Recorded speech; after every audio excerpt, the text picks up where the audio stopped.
My name is Tarek, and we're here protesting the transfer of weapons to Israel because these weapons are mainly used to bomb civilians, and so far most of those civilians being women and children, and it's creating a genocide in Palestine. It's not helping the situation, and the tax monies of the US people is culprit in this. This is happening from a US military base. The US is the major weapon supplier to Israel, and most of this support is going without any check, without conditions, without much scrutiny into how it is being used. And it's been that we are not learning from the lessons from Vietnam, through Afghanistan, to Iraq, to Yemen. It's been happening over and over and over, and it seems like the weapon industry is controlling us. And our memory is so short. We went into a mirage. We went into nothing in Iraq, in Afghanistan. We spent 20 years destroying Afghanistan, and then we left. And it seems that we are just creating another catastrophe using our weapons. And this is what we are doing here. We are sending the message that we don't want our tax money to be used to kill innocent people and to kill children. And it's against international law and U.S. law to bomb civilians, use a lot of these weapons that are being used. It seems like they're not enforcing their own laws. Exactly. It's a U.S. law that weapons, U.S. weapons, should not be used to kill civilians and to bomb civilians. And this, Israel has like a special treatment when it comes to this, and nothing is scrutinized. There is tons of evidence. And even the president himself, even Biden himself, spoke to this, and he said that they should do that. But despite all this, despite admitting that civilians being killed, they did not stop the shipment of weapons to Israel. All the world is talking about it. France is talking about it. All the traditional allies of Israel is talking about it. Yet they are doing nothing about the shipment of weapons. And this is actually what decides the trajectory of the war. This is actually what decides when the war is going to stop. If you continue to ship weapons to Israel, this is going to continue. The only way to stop this is to stop shipment of weapons to Israel. That's when they know that no means no. Other than that, for them, no means yes. And they're just continuing to do that. And also there have been targeting of journalists by Israel. Over 100 journalists have been killed, and yet that's an international crime. It seems like that is an ongoing project of Israel to silence journalists and their families. I can't think of anything that they did not do. They bombed hospitals, they bombed mosques, they bombed churches, they bombed UN bases, they bombed schools, they bombed nurseries, they bombed bakeries, they even bombed the wheat, the only wheat mill, in Gaza. Imagine like what's in the wheat mill. They bombed the wheat mill that produces a flour for people to make bread. They even bombed that. They killed more than 100 journalists so far, more than 120 doctors. They arrested doctors. Everything you can imagine or labeled as war crime being done in Gaza. I can't think of anything they left. They've done every war crime you can think of. They mass murdered civilians. They did mass killing of civilians. They put civilians against walls, and they shoot them from high-speed rifles to their death in several occasions. Nothing you can think of that happened through the atrocities of all the wars, in the New Era wars that they left. Everything that you can imagine, Israel did in Gaza. And it seems that this base is a major supplier of weapons to the Middle East and all over the world, not just Latin America and Asia as well. I mean, the United States seems like it's has a policy of expanding its military operations. They have over 800 bases around the world. Where is this going?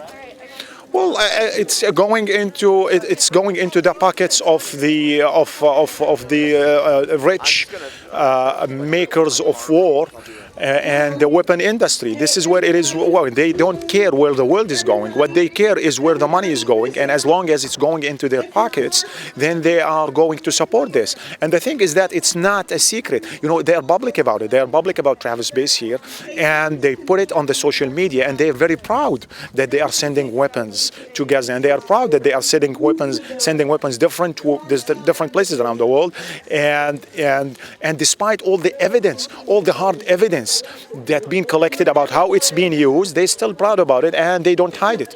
And and it's just happening. It's continuing to happen. And how is it going to stop? I mean, during the Vietnam War, it took a long time to stop that war. A lot of people thought we were fighting for democracy. The government says that Israel's democratic. It's a democratic society. Do you think that this is going to grow? This movement against war in the Middle East, war in Gaza, is going to grow? It seems it's going to grow. It seems that it's going to grow because the U.S. is not really doing anything real to stop it. As long as the killing is happening in Gaza, it's going to encourage more people in the Middle East and more parties in the Middle East to participate. And each party has its own vision how to stop the war. For example, the Houthis in Yemen, they decided that they're going to close the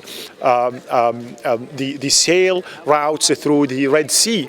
And you cannot really do anything about it so far. The U.S. couldn't do anything about it. So it seems that it's like growing slowly, like, you know, like an oil drop. You know, it's just growing. You see this, and it's just growing. I don't think that the U.S. is doing anything beneficial to stop this war. They are maybe the Democrats and Republicans both are united in supporting Israel and getting more money to Israel, it seems.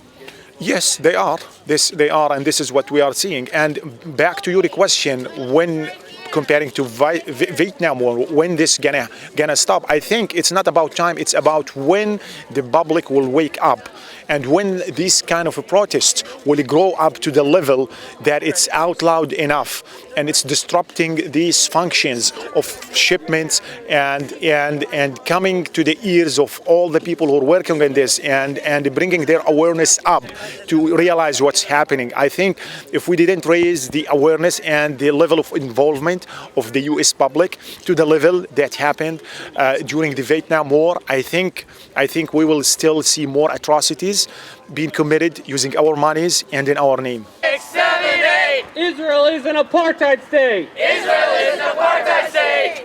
Omar Altamimi, Youth for Palestine. And you're here today at Travis Air Force Base. What's going on here today? We have protesters with Youth for Palestine, CODEPINK. We're calling on an end to the arms trade to the Israeli government. And what happens here at Travis Air Force Base? Is this biggest supplier of weapons to the Middle East?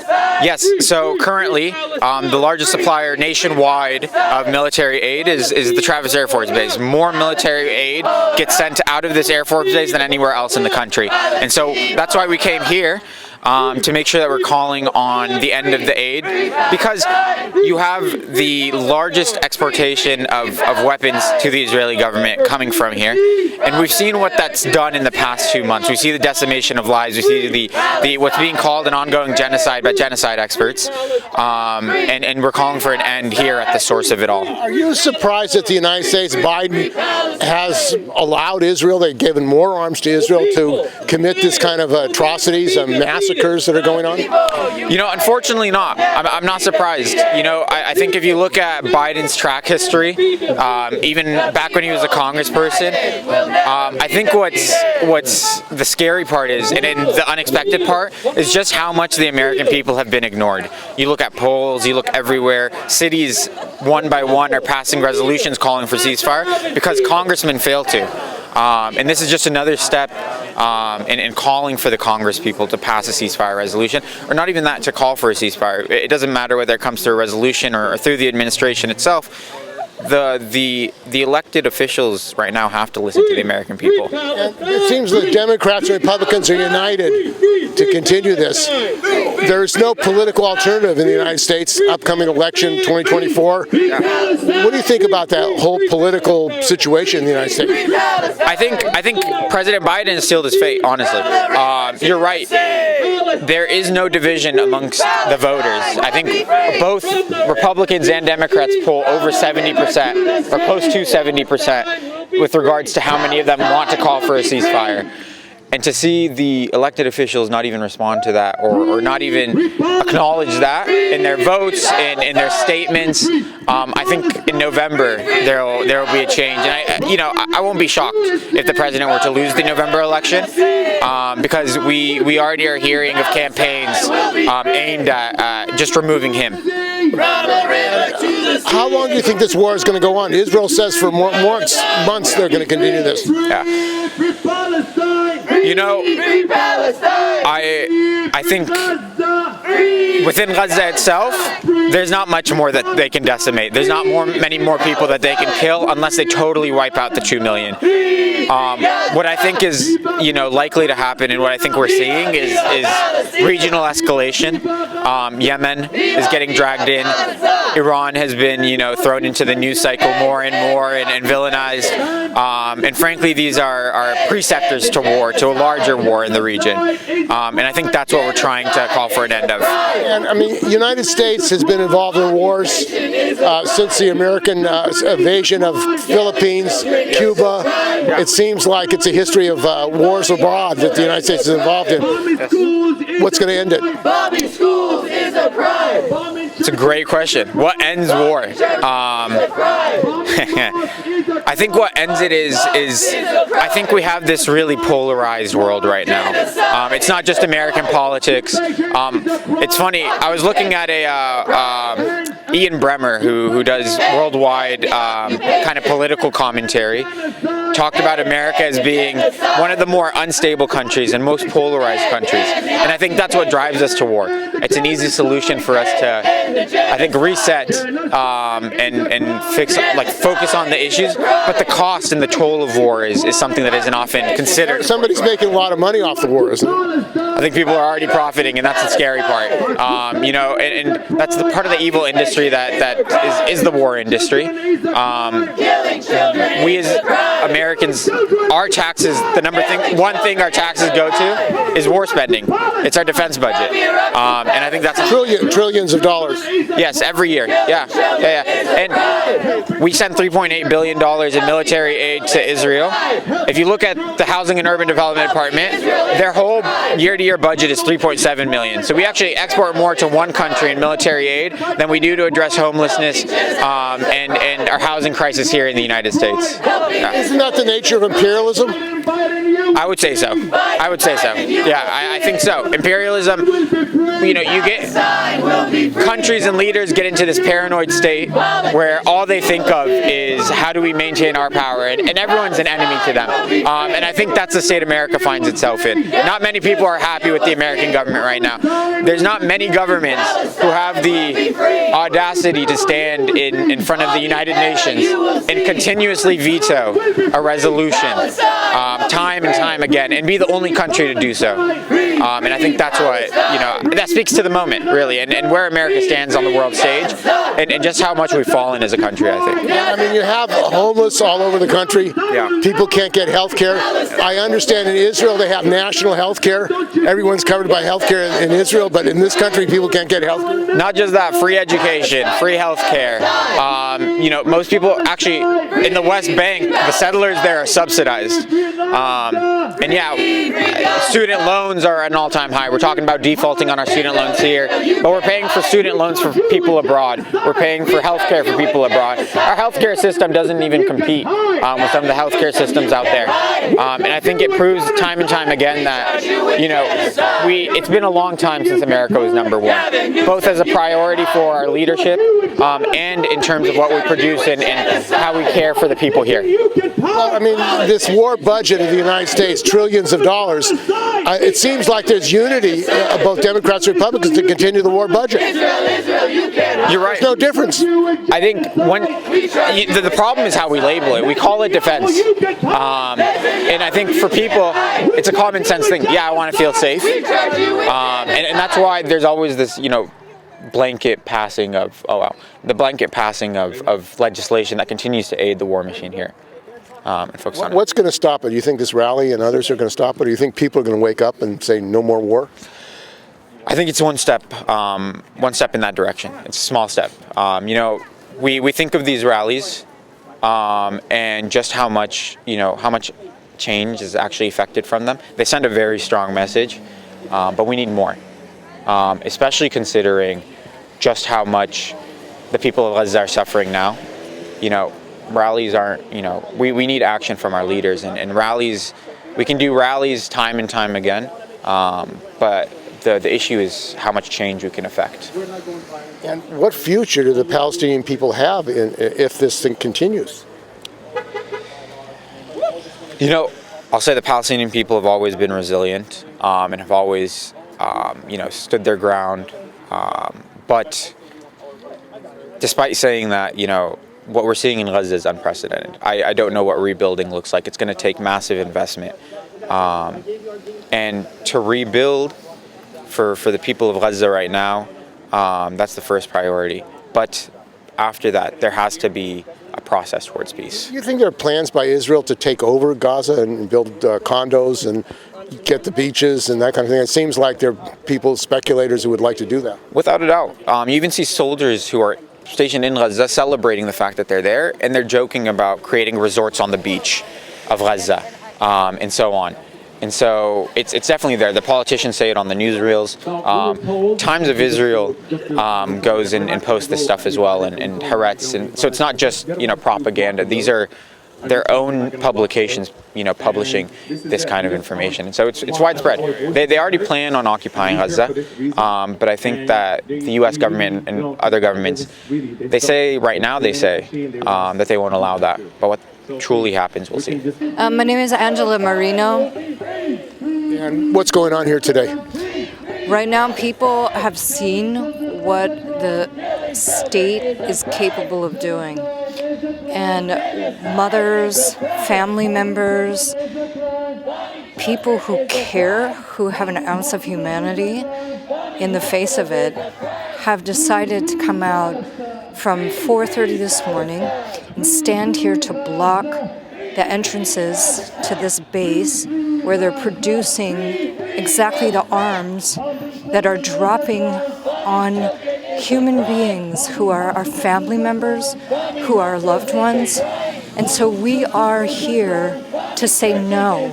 We will not let this happen on our dime.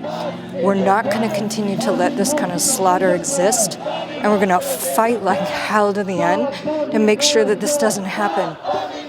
Are you surprised by President Biden and the government allowing this massacre that's going on in Gaza? I am not surprised at this point, given the long bipartisan consensus that's taken place on this issue. I am, like I think a lot of people, talking about it at the kitchen table, trying to figure out why the Democratic Party continues to put this entire country at even greater risk by compromising the very moral integrity of every person in this country, which makes it dangerous for everyone. And if what they're saying is protection or safety, it's completely the opposite that they're doing. They have handed over whatever remaining shreds of what they thought of democracy were to essentially leaving a vacuum for any other, strong arm politic to come in at this point, and have decapacitated us from being able to organize politically in the ways that we really should be doing right now towards a real democracy, a real genuine democracy. And I think a lot of people have already put in their votes. A lot of people have already spoken at the polls. And so people are frustrated with this. And we've seen it coming straight from the stem of the Democratic Party to cut out the progressive and popular left, which is a part of mobilizing for our humanity to save healthcare, to save, our planet Earth, to be able to, bring about the education, housing, food security for us. I'm not surprised that the Democratic Party is... But it seems that there is no real political alternative in this country. We're facing 2024 with Trump and Biden being the choice for the American people.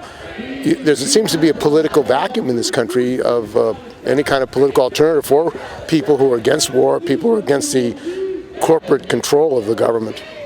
Absolutely, and it's been a systematic decapacitation of popular organizing, which we know how to do. There's successful methods.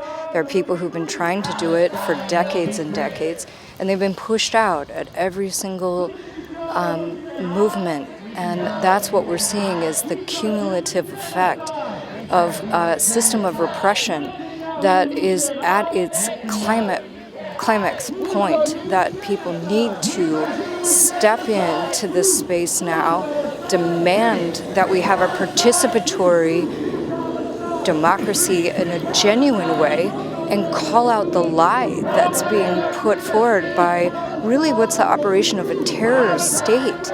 And we can all see it. It's obvious. And if we're not willing to step into it right now, what kind of a future are we waiting for that will ever be better? Are you worried about fascism in this country? I think fascism is already here in this country. I am not worried that it's necessarily going to happen any more than it already is happening in this present moment. We've seen the repression on a daily basis in our streets. We've seen the evisceration of our means to be able to come together and organize, the fundamental stripping of any sense of what we're actually here together as a country. And so I think what people have already decided is there are bioregional movements that we're going to be creating, and we're going to need to work local and regionally and actually create a genuine shift. And it's going to be transformational at every level in this country, and we're going to have to see that now as our way forward and build it.